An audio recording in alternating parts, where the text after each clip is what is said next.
Hey, my name is Alexander. I've been suffering with silent reflux for over 2 years before finally getting out of it.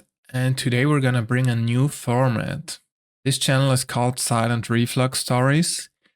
And I wanna bring a lot of success stories because usually on the internet you only find the people struggling, the horror stories, everything going worse. That makes a lot of sense because right, the people who are struggling are active on the internet. I was the same. When I was struggling, I was super active. The people who heal, who have success, who get out of it, they simply disappear. So that's why with this format, I want to bring more hope, more success story. There is a way out. And today we're going to look at Thome here on Reddit, and we're going to look at what he did to fix his silent reflux. Let's get into it. What I did to cure LPR. I think LPR was caused by a combo of stress, very common, eating late and laying down after eating, and potential dust allergy. Okay, usually it's a combination of things, let's say. Like the dust allergy might have been the triggering factor, but he already told it, stress, eating late. These are lifestyle choices. Silent reflux is not just a random disease. The deeper root usually is our system not being regulated anymore, our digestion not working properly. I don't drink caffeine or alcohol and don't smoke. I had relatively healthy diet prior to silent reflux. No processed food, lots of fruit and veg, basically a balanced diet. Only drank water. This is also quite common, right? It's not only people who are eating the wrong things who struggle. And sometimes the people being really disciplined, they put a lot of stress on the system, right? So what helped? Buying an acid reflux pillow and sleeping flat on my back on it every night. Sleeping on left makes it worse. Does it mean to sleep on the left side? Usually sleeping on the left side would be making it better because the stomach is kind of twisted around here. So if we sleep on this side, things keep down. If we sleep on the other side, it's a bit pushing down. That's my experience. Yeah, definitely play around with this, do some experiments. For several months, I only ate steamed or boiled bland food. I completely cut out tomatoes, chocolate, butter, cheese, bread, pasta, noodles, rice, red meat, fatty meat, milk, anything deep fried, pan fried, avocado, spicy foods, desserts. You see already this person is super disciplined. I gotta admit, I was not that strict with my diet when I was in the healing phase. Yeah, I also tried, like if you have trigger foods, definitely avoid them. You just know some things make it way worse. But this sounds super disciplined, super strict. But long term, we want to get back to a normal diet, right? We don't want to avoid all the foods. We want to fix the root problem underneath.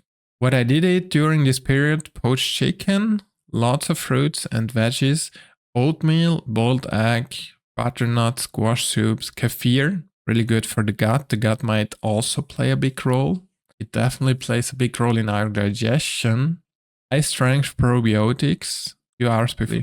Seasoning for the chicken involves a soy sauce and apple cider vinegar dipping sauce. Alright, first of all, big thumbs up. This person is really trying to help people out here. Chew your foods really, really well. Really well. 3 times.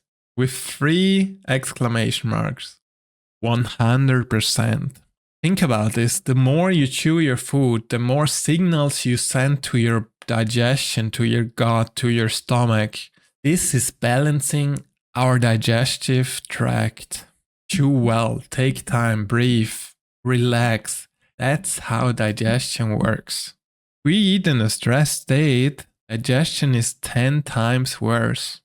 And I experience that every time, even nowadays. I have 0 symptoms, but when I don't chew well, when I don't take time, I feel tired, I feel full.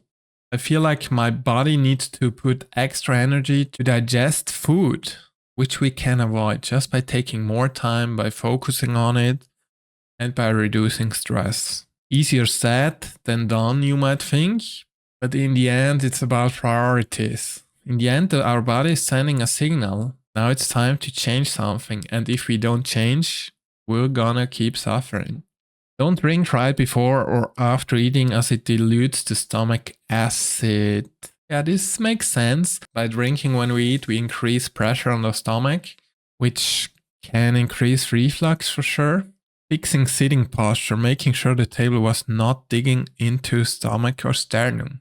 Also a good point. Like the more pressure again we put on the system, on our stomach, it's just an anatomical problem then.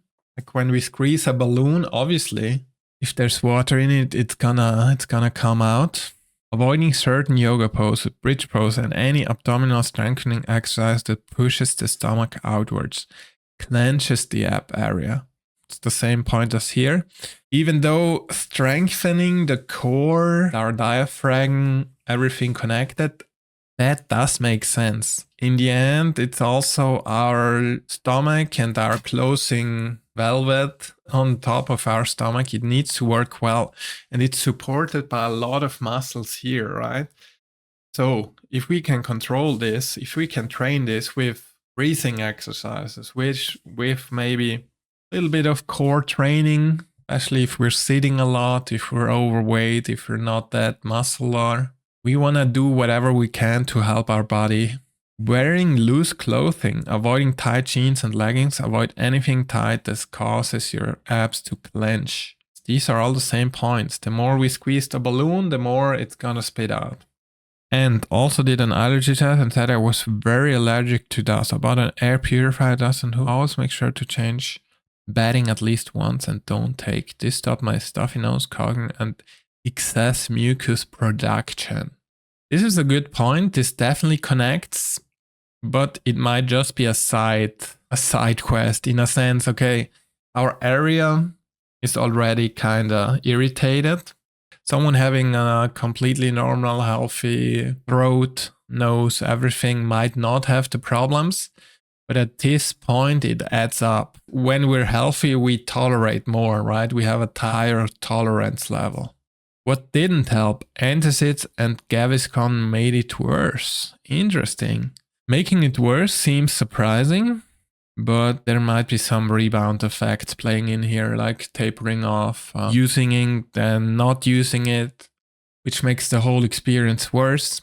Gaviscon, for example, helped me a lot. Every time I had really strong symptoms, I used Gaviscon. It's an alginate solution putting a barrier on top of the stomach. Yeah.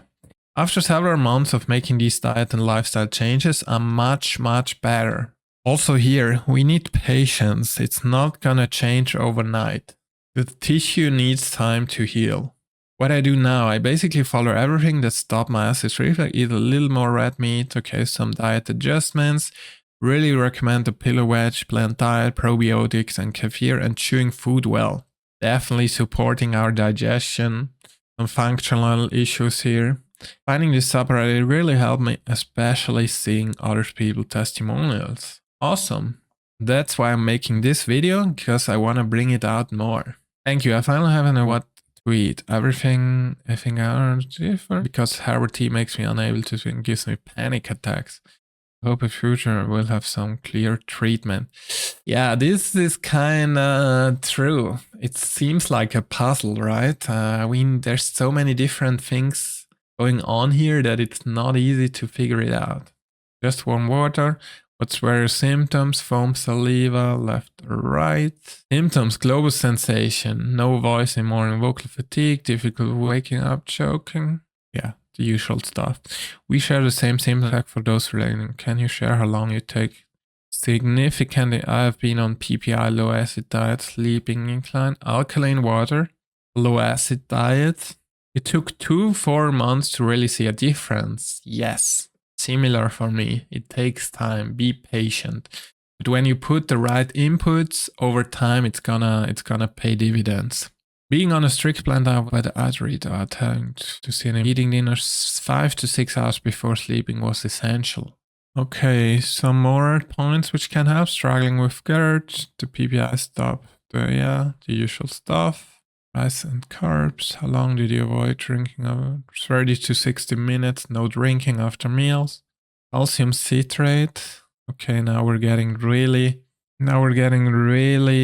specific here, but usually it's not a simple fix. Like, yeah, maybe it can help, but we need to go on a deeper level. Everyone is searching, right, for that wonder magic pill, but it's our system. We have a system problem and we need to adjust things on a deeper level.